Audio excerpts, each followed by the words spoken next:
Good morning mga kainsan. Ngayon, samahan niyo ako sa ating pagluluto ng baboy na may mais, na may halong dahon ng sili. Ang tawag dito sa ibang lugar, suam. Pero kung may tawag kayo dito, mga kainsan, comment na lang down below para malaman natin kung ano ang tunay na tawag sa luto na to. Yan, simulan natin ang ating pagigisa mga kainsan para magkaroon tayo ng tanghalian na maayos.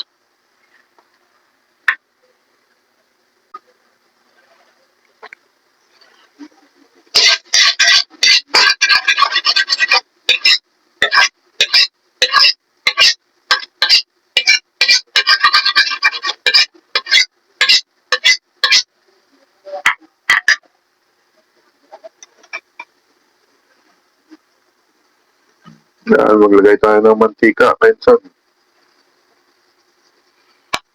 Nakakasimple lang ito pero masarap ito.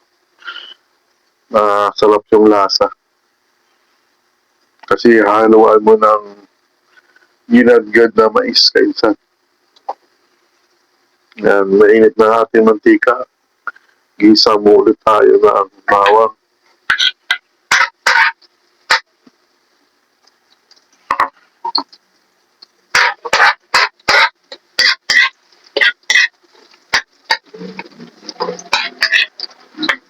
Madalas ito niluluto sa mga parting Batangas.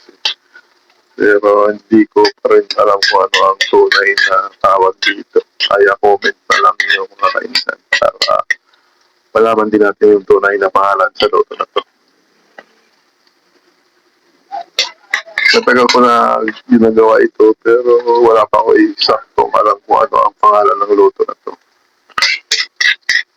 Pero nagsasabi, suam na may mais. Pero malay nyo, mayroon din kayo alam sa pangalan ng pagluluto na to. Kaya comment nyo na lang down below para magtulungan tayo mga kainsan kung paano. Ayan.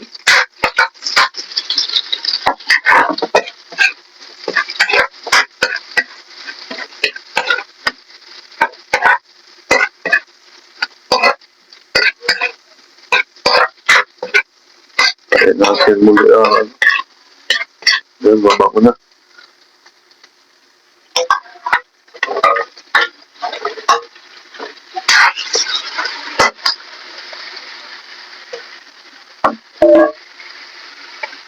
Dahil natin yung pamintang buo. Yan.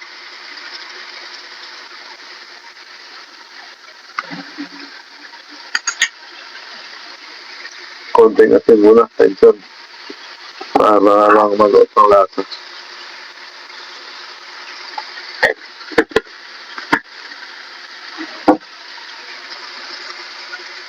Haluin natin ng mabuti para habang ginigita natin, medyo matagal manood ng lasa ng mga rekado natin.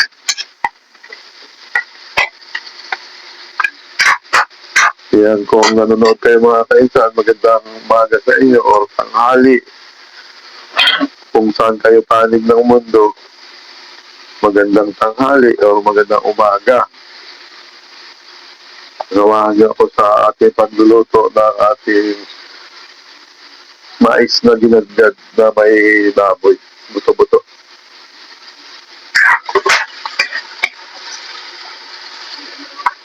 Ayan.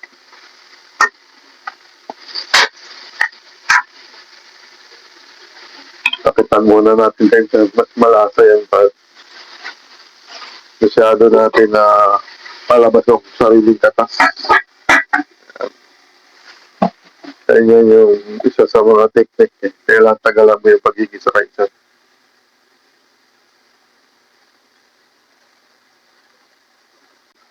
Ayan, simulan natin yung paggadgad ng mais kainsan habang nag-aantay tayo ng paglambot ng ating baboy. Para tuloy-tuloy na yung ating proseso. Kaya, gano'n lang kasimple, Kainsan. Yan. Gagawin mo lang yan. Yan. 2,000 years later.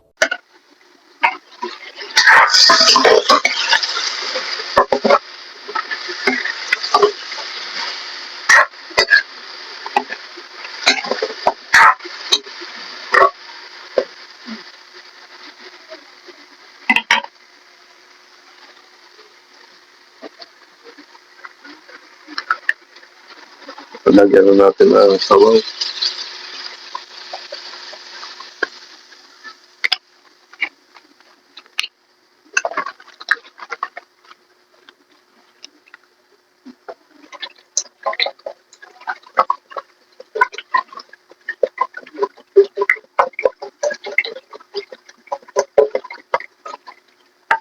Yan, pwede na siguro yan.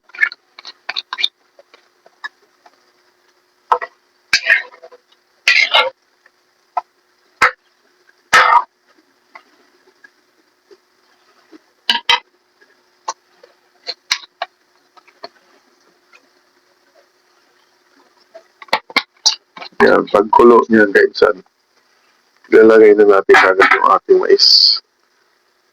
Malapit na siguro yung sinaing natin sa inahaka natin.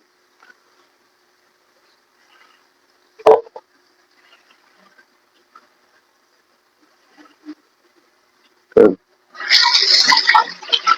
Hintayin natin kumulo yan, Kainsan. Uy! Walang level up.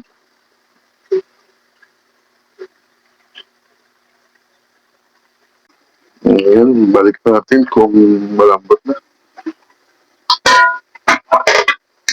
Napakabango, Kainsan.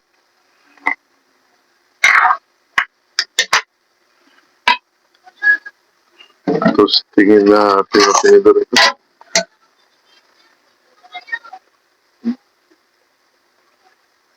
Medyo matigas pa, Kainsan. Ilagay na natin ang mais natin, Kainsan.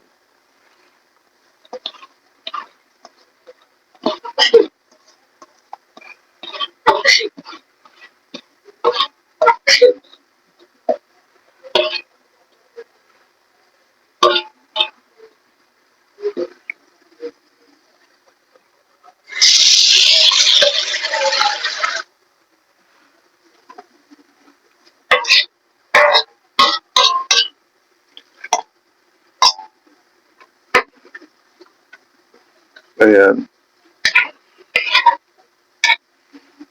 Mag-antay pa tayo ng konting oras para lumambot ng maayos yun. Pag mga natin ulit, Kainsan. Habang antay natin palambutin, prepare naman natin itong down sili na ating toppings. Yun. Napakataba ng sili. Oh. Parang hindi dumaan sa taginit.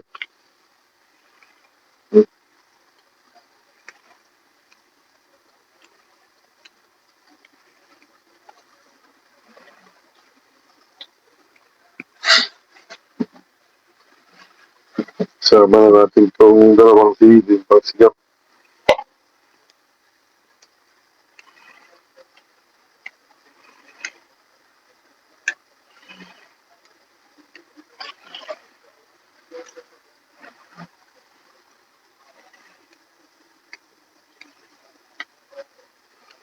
Napakataba ng sili. Napakataba.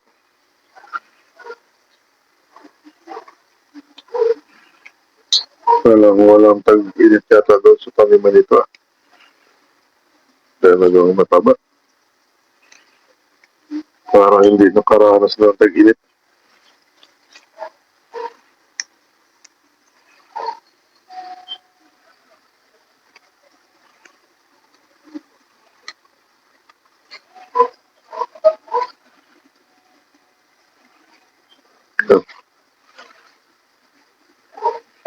Isa pa.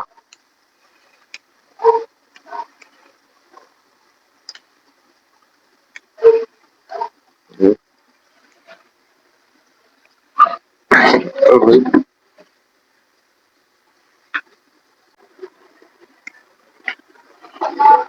Ayan, mga kainsan. Tingnan natin kung malambot na ito. Para makakain na tayo.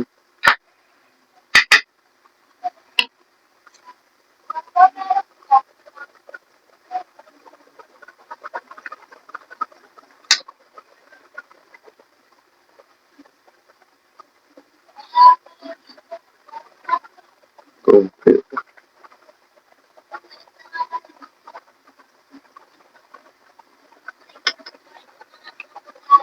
Ilagay na natin itong silip na siya para dagdag sa ating mga aroma.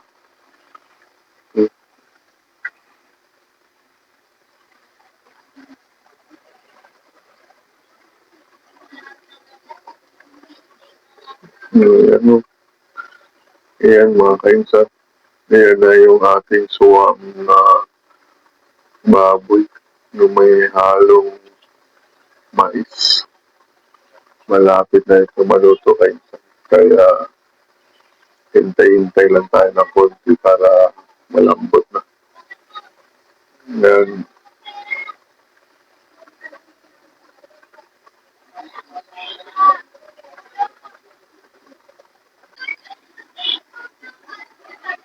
Dahil mga kainsan, nilagay na natin ang dahon ng sili.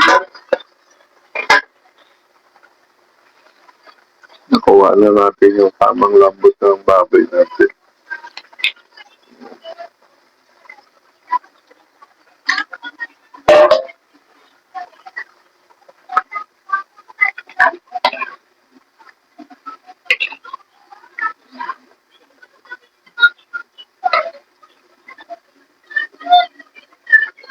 Ayan.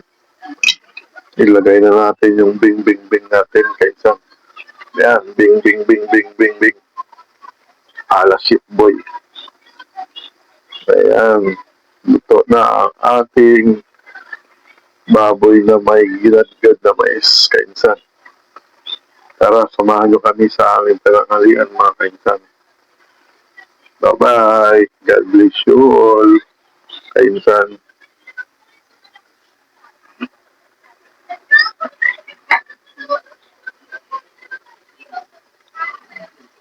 Ayan, o. Ayan, napaganda ng kulay, kainsan. Ayan, luto na ang ating baboy na may ginadgad na mais. Ang tawag nila dito ay suap, pero hindi ko lang alam sa inyo mga kainsan kung ano ang tamang tawag dito. Kaya comment down below para malaman natin ang tunay na mga tawag dito sa mga delikasy na ito. Bye-bye! Hanggang dito na lang ang inyong kainsan Kuya Rick TV YouTube.